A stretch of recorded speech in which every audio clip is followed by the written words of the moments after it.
நான் second year படிக்கும் பொழுது ஃபர்ஸ்ட் இயரும் செகண்ட் இயரும் தமிழ் இங்கிலீஷ் லாங்குவேஜ் இருக்கும்.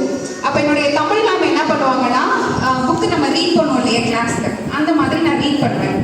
அப்போ சொன்னாங்க, உன்னோட டோன் நல்லா இருக்கு, நீ ஏன் ஸ்பீச் பண்ணக்கூடாது அப்படின்னு அங்கே ஸ்டார்ட் பண்ணதான். ஆக்சுவலாக நான் தேர்ட் ஸ்டாண்டர்ட்லேருந்தே ஸ்பீச் பண்ணுறேன். டிஎன்பிசி கிளாஸ், ஐஏஎஸ் இந்த மாதிரியான ஜென்ரல் கொஷின் செக்ஷன்ஸ் வந்து நடந்துட்டு இருக்கும். எல்லாருக்கும் ஒரு டேலண்ட் இருக்கு இல்லையா.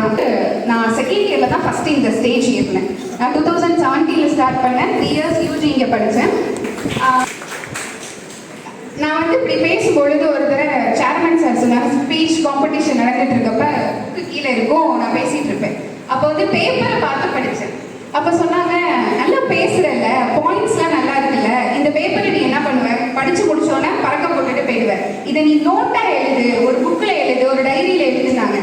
போன வீக் இந்த காலேஜில் தமிழ் டிபார்ட்மெண்ட் ஃபங்க்ஷன் நடந்தது. அன்னைக்கு சொன்னது அந்த நோட் போட்டது, அந்த நோட் இன்னும் கம்ப்ளீட் ஆகுறதுக்கு ரொம்பவே ஃபியூ பேஜஸ் தான் இருக்கு. இதுதான் இந்த காலேஜ்ல எனக்குமான ஒரு பெரிய இது. இன்னொன்று, எங்கள் வீட்டு ஷோகேஸில் பார்த்தோன்னா நிறைய ப்ரைஸ் இருக்கும். அந்த எல்லா ப்ரைஸுக்கும் சொந்தக்காரி நான் தான். ஏன்னா இந்த ஸ்டேஜ் ஏறிட்டு கீழே இறங்கினா கையில் ஒரு ப்ரைஸ் இருக்கும். எப்போ நம்ம ஒருத்தவங்களை அவங்ககிட்ட எல்லாத்துக்கிட்டையும் இங்கே டேலண்ட் இருக்கும், டேலண்ட் இல்லாத பர்சன் அப்படின்னு யாருமே கிடையாது. எப்போ அந்த டேலண்ட்டை ரெகக்னைஸ் பண்ண ஆரம்பிக்கிறோமோ அப்போ அந்த சுவையை கண்டினியூ பண்ணிக்கிட்டே இருக்கணும்னு தோணும்.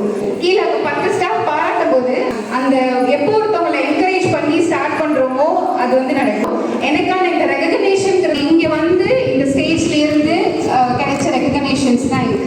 So thank you sir, thank you to giving a wonderful opportunity.